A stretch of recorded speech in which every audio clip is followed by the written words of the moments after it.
Tuhan Yesus dahsyat, Allah kita luar biasa. Hari ini tema khotbah adalah Immanuel. Katakan bersama saya, Immanuel. Dia beserta kita, Dia menyertai setiap kita. Baik, kita akan buka firman Tuhan dalam Injil Matius pasal 1 ayat 23. Injil Matius pasal 1 ayat 23.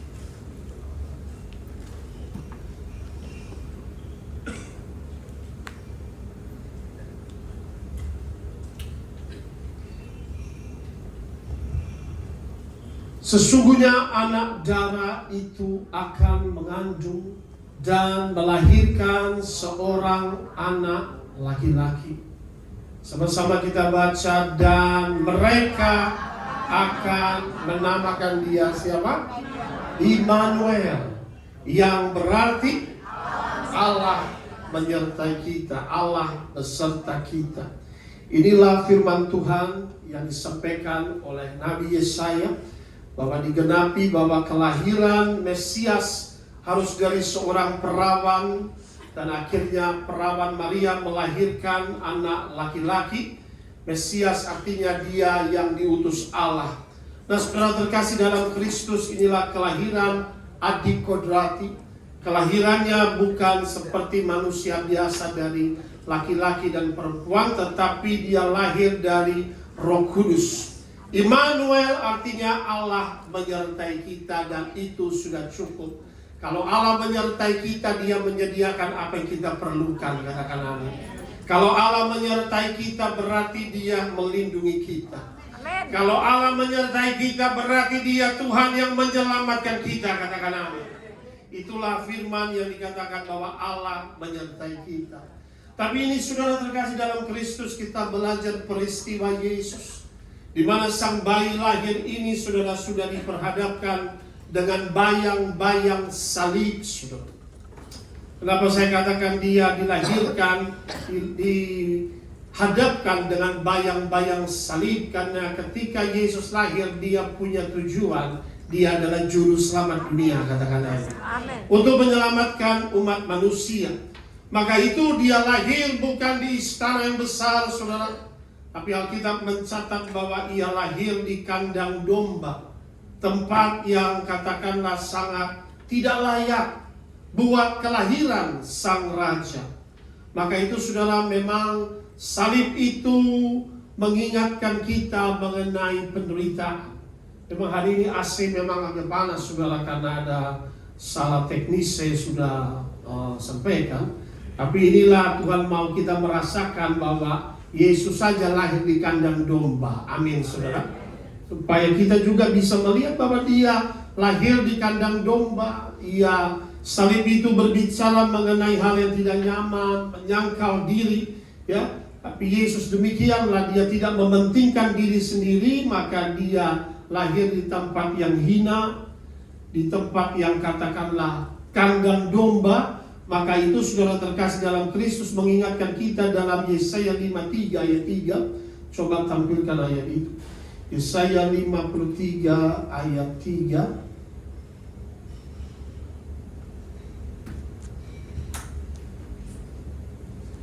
Firman Tuhan berkata di situ, tempat yang hina. Maka itu dikatakan ia dihina dan dihindari orang, seorang yang penuh dengan kesengsaraan, yang biasa menderita kesakitan. Ia sangat dihina sehingga orang menutup mukanya terhadap dia. Dan bagi kita pun dia tidak masuk hitungan, ya, peristiwa dia disalibkan. Maka itu saudara terkasih dikatakan, he is despised and rejected by men.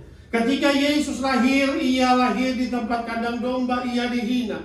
Bahkan dia sangat merendahkan dirinya. Kerendahan hati adalah sifat dari Kristus. Ia ditolak, Alkitab mencatat he was rejected. Kenapa sudah ditolak? Ketika ia lahir, saudara, Alkitab mencatat semua penginapan penuh. Tidak ada satupun penginapan yang mau menerima Yesus pada saat itu. Itulah pekerjaan penguasa dunia ini. Semua penginapan penuh. Di mana ketika mau bersalin si Maria, semua penginapan menolak saudara penuh. Dan akhirnya terpaksa ia harus lahir dibaringkan di palungan di kandang domba itu. He was rejected. He was denied, he was despised. Nah inilah saudara, kalau kita belajar bahwa Yesus lahir itu sudah ada bayang-bayang salib. Maka itu kita belajar peristiwa kelahiran Yesus di dalam Injil Matius pasal 2 ayat 13 sampai 15. Bayang-bayang salib saudara. Nah, ini adalah khotbah minggu pertama, maka kita belajar di mana anak ini lahir dengan bayang-bayang salib.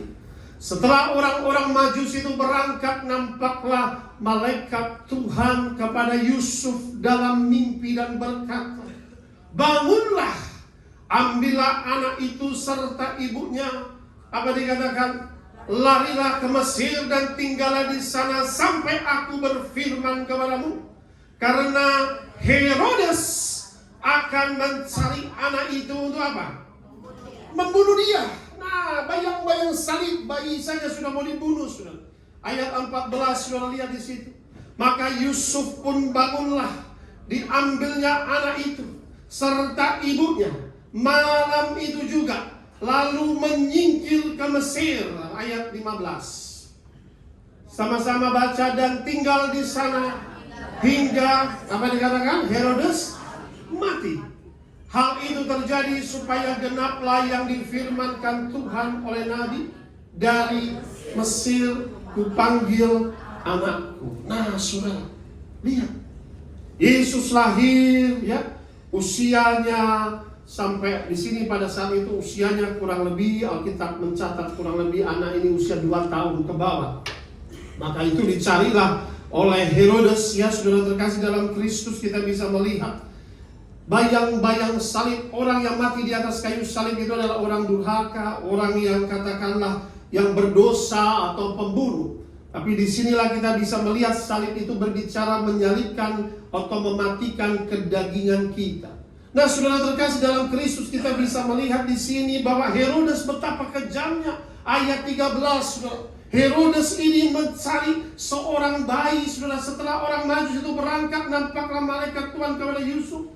Bangunlah, ambil anak itu serta ibunya, lari ke Mesir, tinggallah di sana sampai aku berfirman. Karena Herodes akan mencari anak itu untuk apa dikatakan? Seorang raja, saudara.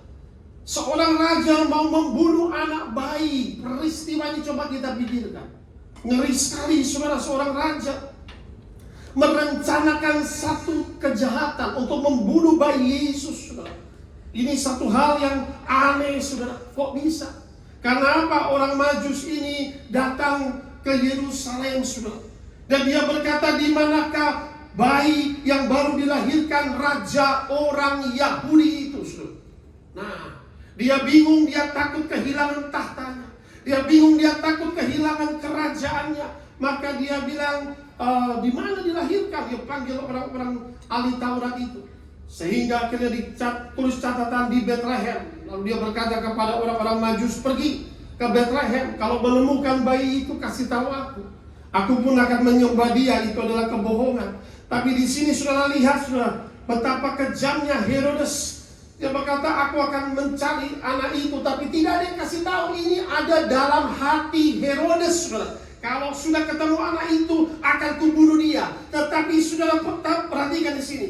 Orang fasik, orang jahat boleh merencanakan kejahatan, tetapi Tuhan akan mengekspos semua rancangan orang jahat, sehingga anak-anak Tuhan akan diluputkan dari kejahatan. Katakan amin. Itu rancangan hati Herodes. Nggak ada dia kasih tahu siapa-siapa, tapi Tuhan tahu. Katakan amin. Itulah namanya Immanuel, Allah beserta kita. Katakan amin. Saudara lihat, aku akan meniadakan rancangan bangsa-bangsa. Tertulis dalam Mazmur. Aku akan meniadakan rencana bangsa-bangsa. Nah, saudara, Herodes ini ternyata sudah merancangkan untuk membunuh bayi Yesus. Perhatikan di sini, saudara. Kok bisa, saudara? Ya?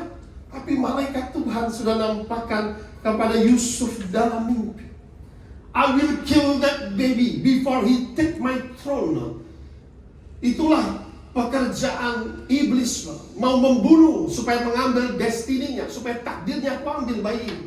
I will kill that baby and destroy his destiny and destroy his star.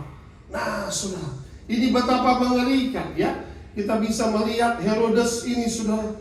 Kalau kita melihat Herodes raja melawan bayi, seorang bayi yang baru lahir, Yesus, dan dijaga oleh papa mamanya Yusuf dan Maria.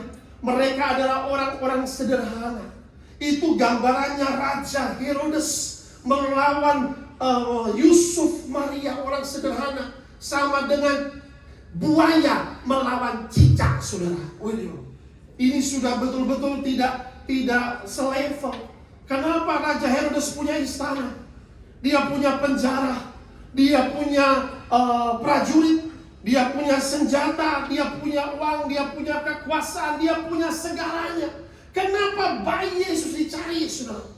Sehingga mau dibunuh, saudara terkasih dalam Kristus. Lihat betapa jahatnya orang kalau katakanlah sudah mencintai uang atau mencintai kekayaan hartanya, saudara.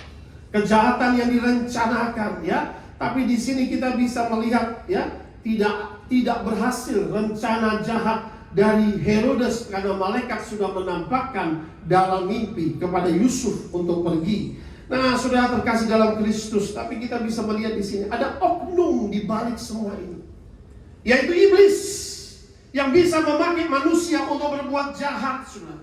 Iblis memakai Herodes untuk membunuh bayi Yesus karena iblis mau menggagalkan rencana Allah keselamatan bagi dunia, saudara. Tetapi rancangan iblis tidak pernah berhasil. Beri tepuk tangan yang meriah bagi Tuhan kita.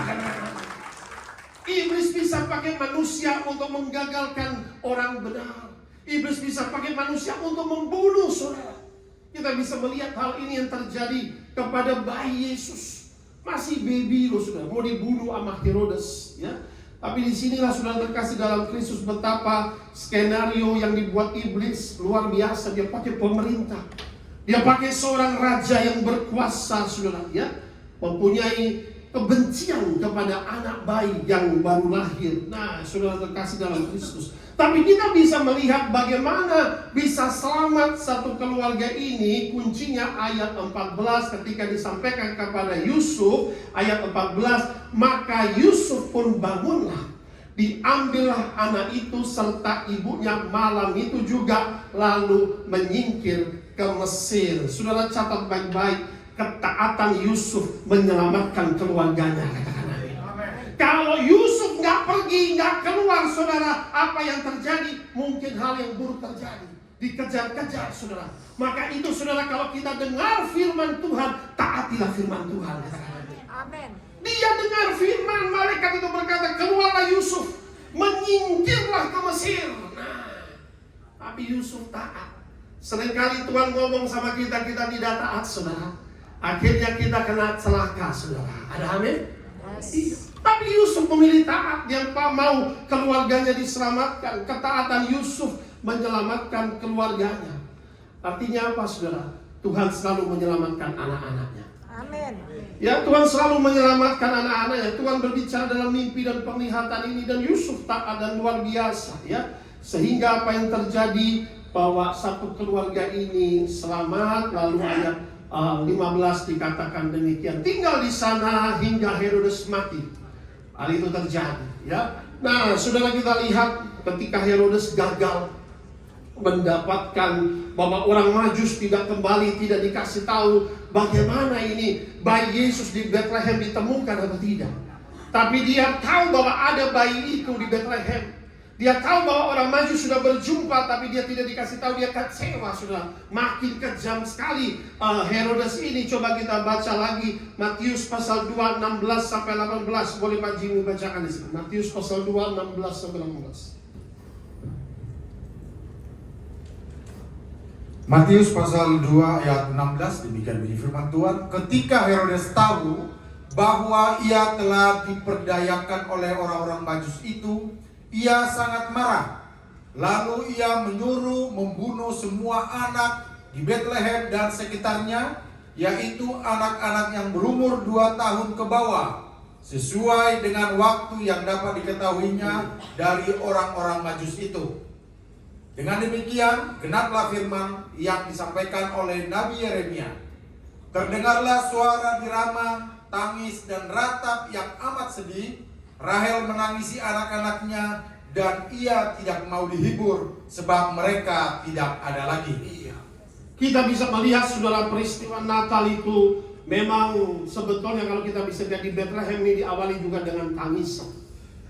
Bayi-bayi dibunuh karena kejahatan seorang raja Herodes yang ingin menyelamatkan tahtanya. Dia pikir, saudara, Herodes pikir ketika dibunuh semua anak di bawah 2 tahun itu, ya, coba ayat 16 kita lihat di sini.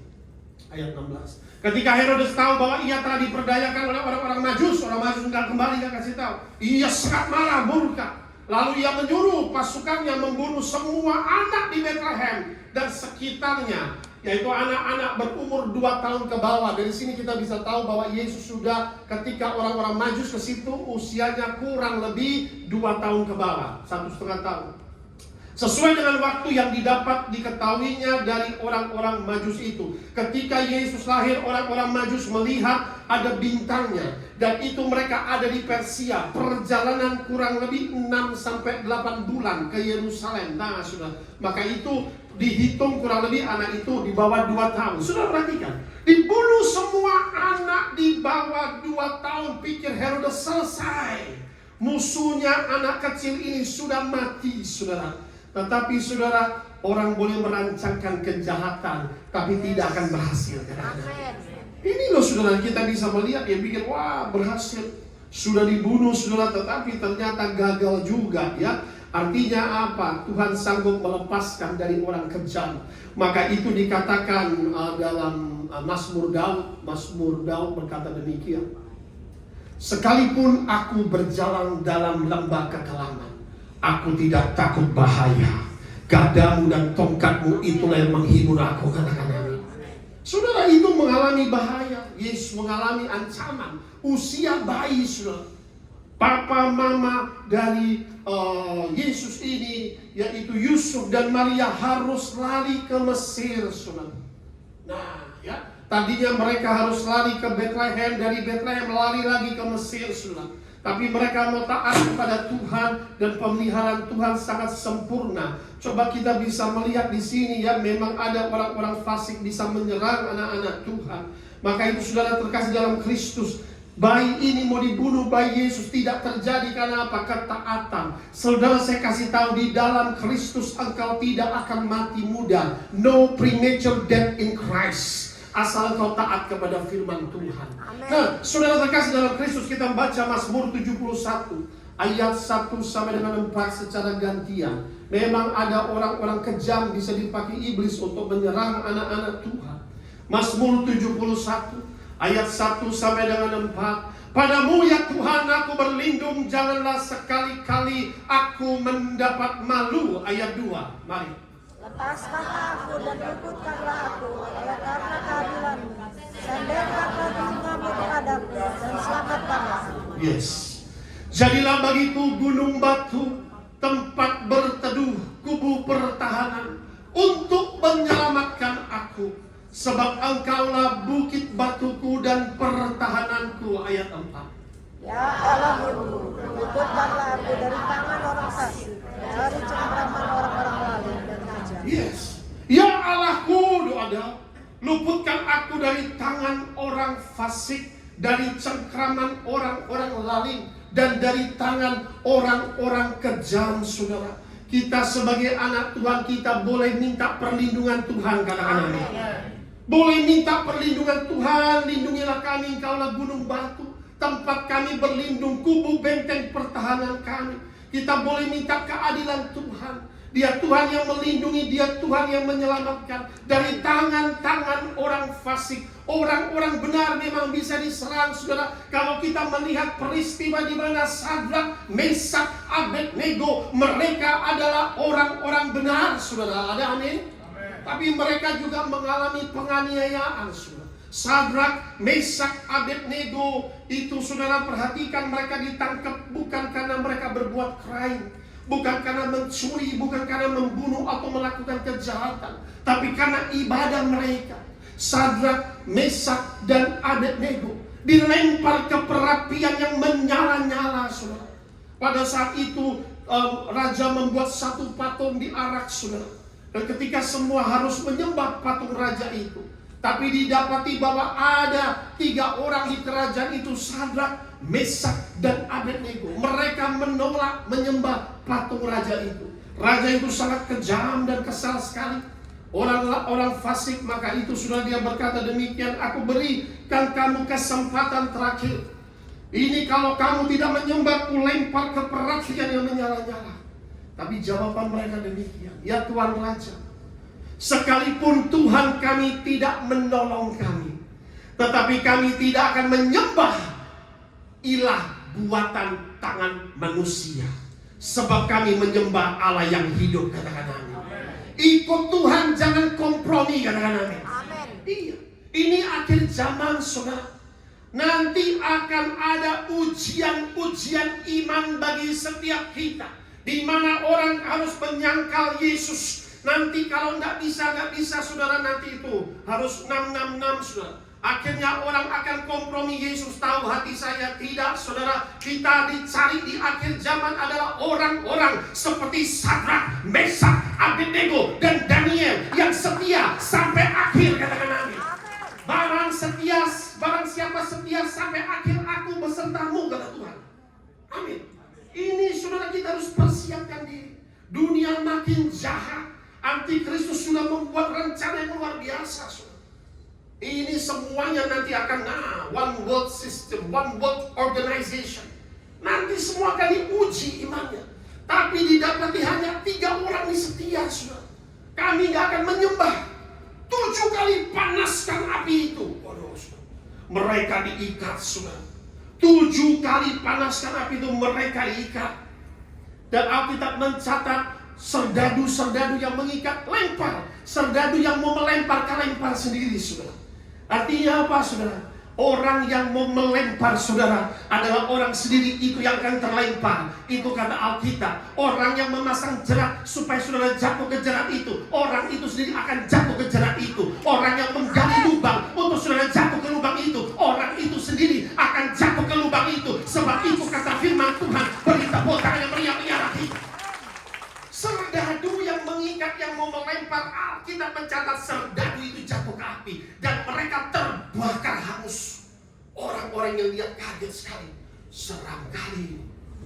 Bagaimana 3 orang ini? Ketika 3 orang ini dilempar, saudara, ada satu sosok dikatakan seperti anak dewa, Immanuel. Yesus hadir di tengah-tengah mereka, sehingga mereka sedang berjalan di tengah-tengah api itu, saudara. Dan Alkitab mencatat, bingung rajanya. Loh, kok mereka tidak terluka? Mereka tidak terbakar, saudara. Mereka keluar, rambutnya pun tidak ada bau hangus. Dikatakan jubahnya pun tidak hangus, saudara. Itulah kata Alkitab. Engkau akan berjalan melalui api, tapi api itu tidak akan membakarmu. Engkau akan berjalan melalui sungai, sungai itu tidak akan menghanyutkanmu. Karena Tuhan sudah berjanji, Immanuel, Dia menyertai kita. Beri tepuk tangan meriah bagi Tuhan kita. Akhirnya, saudara, orang yang siap direndahkan adalah orang yang ditinggikan oleh Tuhan. Siapa yang tidak menyembah Tuhannya Sadrak, Mesak, Abednego akan dilempar perapi yang menyala. Rajanya mulai percaya bahwa engkau menyembah Allah yang hidup, saudara. Itu yang terjadi. Makanya sudah dikatakan betapa bisa luputkanlah aku dari tangan orang fasik, dari cengkraman orang lalim, ya. Berarti ada jerat. Coba ayat 1 kita lihat lagi. Mazmur 71. Padamu ya Tuhan, aku berlindung. Jangan sekali-kali aku mendapat apa? Malu. Ayat 2 dikatakan demikian. Lepaskan aku, luputkan aku oleh karena keadilan-Mu. Sendengkan telingamu kepadaku dan selamatkanlah aku. Ayat 3. Jadilah bagiku gunung batu, tempat berteduh, kubu pertahanan untuk menyelamatkan aku, sebab Engkaulah bukit batu dan pertahananku. Betapa, saudara, orang-orang kejam ini bisa menjerat, termasuk Daniel. Alkitab mencatat dijerat, difitnah oleh karena ibadahnya, oleh orang-orang fasik. Dia bilang ini bagaimana mencari kesalahan Daniel. Daniel dipakai 3 generasi raja, dia betapa setia, dia betapa luar biasa. Kalau zaman sekarang itu seperti Ahok, dia dipakai luar biasa, saudara. Dan 3 generasi raja pakai Daniel. Tapi mereka itu yang lain iri hati, saudara. Dosa yang paling mengerikan itu adalah iri hati. Amin, saudara. Orang yang iri hati kadang-kala tidak sadar dia iri hati. Seperti pertama dikatakan pembunuhan kakak dan adik, siapa itu? Kain dan Habel. Karena apa? Iri hati. Korban dari Habel diterima, korban dari Kain tidak diterima. Dia panas hatinya. Kamu kalau tidak bersenyum, mana senyuman? Haleluya. Kalau mukamu muram, dosa sudah mengintip depan pintu. Katakan amin. Sudah panas dia iri hati. Kenapa Tuhan pilih dia? Kenapa Tuhan berkenan kepada dia? Kenapa tidak kepadaku? Urusan Tuhan. Apabila Kain pada saat itu merendahkan hati, Tuhan ampuni aku. Mungkin ada kesalahan di hatiku, mungkin ada kesalahan dalam persembahanku, tetapi aku mau mempersembahkan dengan kasih setia. Pasti berubah ceritanya, saudara. Amin. Tapi Kain panas hati, dia marah. Kalau kamu tidak menguasai hatimu, Kain dosa ngintip depan pintu. Karena iri hati, pembunuhan terjadi. Kakak adik, saudara. Saul iri dengan Daud, saudara. Orang iri itu bisa melakukan kejahatan, kesetanan itu karena iri hati, saudara. Daud dikatakan demikian, ya. Daud membunuh berlaksa-laksa. Wah, Saul cuma berapa? Oh, Daud itu dielu-elukan, saudara. Saul hanya sedikit lah, tapi Daud berlaksa-laksa. Puluhan ribu dia melakukan peperangan dan menang, saudara. Dia dengar nyanyian itu, Saul iri hati kepada Daud. Dia mendengki kepada Daud. Sejak itu Alkitab mencatat dia kerasukan, roh jahat. Pintu iblis masuk adalah iri hati, saudara. Ada amin. Hati-hati. Dia iri dengan Daud. Kenapa Tuhan pakai Daud? Kenapa Tuhan mengurapi Daud? Kenapa dia berkemenangan? Karena Daud merendahkan diri kepada Tuhan. 3 kali dia berusaha membunuh Daud, merancangkan kejahatan, tetapi rancangan orang jahat pasti Tuhan gagalkan. Beri tepuk tangan yang meriah bagi Tuhan. 3 kali itu saudara gagal. Bahkan yang terakhir itu sudah pedang Daud ada di leher Saul. Ya, aku tidak akan menjadi orang yang urapi Tuhan. Saudara, inilah kita bisa melihat Daniel itu didapati, saudara. Tidak ada kesalahan, tapi mereka cari-cari. Wah, ini ibadah 3 kali sehari. Nah, sama lagi Tuan Raja dia tidak mau menyembah ilah kita, dia tidak mau merendahkan. Dibuat satu decree, kalau ada yang tidak menyembah dengan cincin raja akan dilempar ke gua singa, saudara. Nah, itu saudara. Makanya saudara ya, itu akhirnya dia dilempar ke gua singa. Dikatakan begini, raja ada satu di kerajaan yang akan dilempar ke gua singa. Siapa itu? Yang tidak menghormati titah raja. Siapa itu? Daniel. Sakit hati langsung. Jangan yang ini. Aku perlu dia tangan kananku. Tapi tidak bisa diubah. Ini sudah sesuai dengan peraturan Persia. Gak bisa, dia harus masuk. Masa raja mau mengubah titah raja sendiri? Waduh, dia bingung. Bagaimana dia mau menyelamatkan? Gak bisa. Dia panggil Daniel. Allahmu yang dengan tekun kau sembah, Allahmu saja yang akan bisa menyelamatkanmu. Saya mau kasih tahu saudara, terkadang saudara akan dipepet oleh Tuhan di dalam suatu masalah dalam hidupmu, yang mana orang lain tidak dapat membantumu. Ketika kau mengulurkan tangan kepada manusia dan kepada keluarga, kepada teman, mereka semua akan menolakmu. Hanya satu gunung batumu, dia Yesus yang dapat menyelamatkan. Beri tepuk tangan yang meriah bagi Tuhan kita. Daniel mengalami peristiwa itu, dilempar ke gua singa. 7 singa kelaparan, saudara. Sengaja dan dikasih makan supaya ketika Daniel masuk dimakan, saudara. Tapi ketika besok hari itu rajanya itu pulang malam, stresnya. Dayang-dayang kasih makan, bawa makanan. Di Alkitab mencatat dia tidak mau makan. Dikasih penghiburan, suruh pulang semua. Dia nggak bisa tidur satu malaman. Dia pikir pokoknya besok pagi kalau hidup dia ke Daniel, keluarkan dia. Berarti itu tantangan. Dia masuk ke gua. Daniel, hamba Allah Maha Tinggi, sanggupkah Tuhanmu menyelamatkan engkau dari singa-singa itu? Dia pikir nggak akan dijawab. Ternyata dijawab. Ya Tuhan Raja. Kaget. Aku tidak mendapat kesalahan sedikit pun, sehingga singa-singa ini tidak mengapa-apakan. Karena Tuhan telah mengutus malaikatnya untuk mengatupkan mulut singa itu. Saya mau kasih tahu, firman Tuhan berkata bahwa malaikat-malaikat Tuhan berkemah di sekitar orang-orang yang takut akan Tuhan. Yang setuju dengan saya, beri tepuk tangan bagi Tuhan kita. Itulah keselamatan Tuhan, katakan amin. Luar biasa, saudara. Sehingga dia bisa luput, dia bisa keluar. Dan dikatakan bahwa orang-orang yang memfitnah Daniel baru masuk mulut singa, mulut gua singa itu sudah diremukkan tulang-tulang satu keluarga. Akhirnya dia ditinggikan. Siapa yang tidak menyembah raja Allahnya Daniel itu akan berakhir seperti demikian. Saudara, kita bisa melihat, saudara, satu hal, bahwa api itu bisa menghanguskan orang fasik, tapi api tidak akan menghanguskan anak Tuhan. Amin. Singa itu dikatakan seperti singa mengaum seperti iblis. Iblis tahu siapa yang harus dia makan. Iblis tidak menyentuh anak Tuhan. Itu eaters of flesh, drinkers of blood. Kenapa? Karena anak Tuhan dibungkus oleh tubuh dan darah Yesus Kristus. Beri tepuk tangan yang meriah bagi Tuhan. Itu, saudara. Makanya kemarin saya baca ada seorang anak dari Saudi Arabia, raja, yang perempuan, saudara, itu 2 tahun lalu.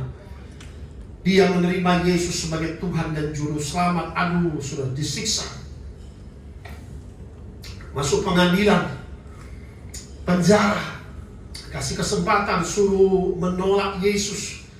Kalau menolak Yesus, kamu bebas, nyaman bersama keluargamu, bersama papa mamamu. Mamanya ketika dikasih kesempatan, mamanya nangis. Papanya melihat dia seperti marah. Ini sudah bukan anakku lagi, kata. Mamanya kasih syarat, nangis supaya udahlah, pokoknya kamu mau terima dalam hati terserah, tapi yang penting kamu nolak aja depan umum gitu loh. Tapi di jawaban wanita ini, saya tidak akan menolak dia yang sudah mati bagiku. Dia penebusku hidup. Wah, langsung ketok palu, masuk maximum security jail, beheaded, harus mau dihukum gantung. Hari demi hari dikirim imam untuk dia syahadat atau melepaskan namanya keyakinan kepada Kristus. Dia menolak. Yang terakhir itu datang ibunya tuh merengek berlutut di depan penjara itu. Dia bilang, anakku, kau mau ikut Yesus nggak apa-apa, tapi sekali saja lah. Setelah itu kau ikut, nggak bakal mah. Aku tidak akan menyangkal Kristus. Wah, saudara, itu saya baca bingung sekali itu, sudah itu sampai dia kesaksian di mana-mana. Akhir peristiwa, saudara, besok paginya ketika memang dia sudah mau dipenggal, dia nangis, dia bilang, Tuhan, tunjukkan dirimu kepadaku. Kalau sudah besok aku sudah mau mati, tak apa-apa, yang penting sekali saja. Jam 3:33 pagi, saudara, Yesus datang terang dunia, memenuhi sinar ruangan itu, saudara. Di penjara yang kecil itu dikatakan ini kisah nyata, saudara. Dan Tuhan bilang, aku menjagamu, engkau sudah lewat ujian imanmu, engkau akan keluar dari sini. Tidak tahu bagaimana keluarnya. Pintu penjara terbuka, saudara. Itu yang ada CCTV-nya itu dia jalan seperti tertutup penjaranya. Orang-orangnya tidur semua, bisa ada taksi gratis dan antar dia ke airport, langsung dia ke Australia. Sampai hari ini dia setia kepada Tuhan. Selama kita setia kepada Tuhan, pintu yang tertutup akan Tuhan buka. Itulah saya bisa lihat betapa orang yang setia sangat luar biasa. Ya, saudara, kita bisa melihat peristiwa ini. Manusia boleh merencanakan yang jahat, manusia boleh mereka-rekakan yang jahat, tapi Alkitab berkata Tuhan mendatangkan kebaikan. Amin. Allah turut bekerja dalam segala hal mendatangkan kebaikan. Nah, saudara terkasih dalam Kristus, yang terakhir, saudara, bahwa memang itu kita bisa melihat bahwa kadangkala seperti jalan buntu yang dihadapi oleh Daniel ataupun juga Sadrak, Mesak, Abednego ternyata bisa menjadi jalan keluar dalam hidupmu. Terkadang-kala memang seperti itu, ya, bahwa Tuhan mengutus orang-orang Majus. Tapi iblis juga mengutus Herodes mau membunuh saudara bayi itu.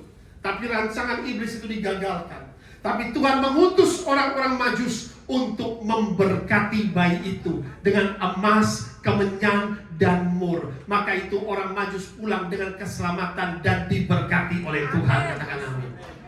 Saudara, inilah maka itu Natal kita harus bersukacita dan memberkati, di mana Yesus, Alkitab mencatat bahwa Tuhan Immanuel menyertai. Terakhir kita akan kesimpulan bahwa yang pertama, Tuhan sanggup menyelamatkan kita dari cengkraman musuh. Yang kedua, Tuhan sanggup melepaskan kita dari masalah yang kita hadapi. Yang ketiga, Tuhan sanggup menolong kita dalam segala keadaan kehidupan kita. Yang keempat, terakhir, Tuhan sanggup menyediakan apa yang kita perlukan tepat dan indah pada waktu Tuhan. Beri tepuk tangan bagi Tuhan kita. Haleluya.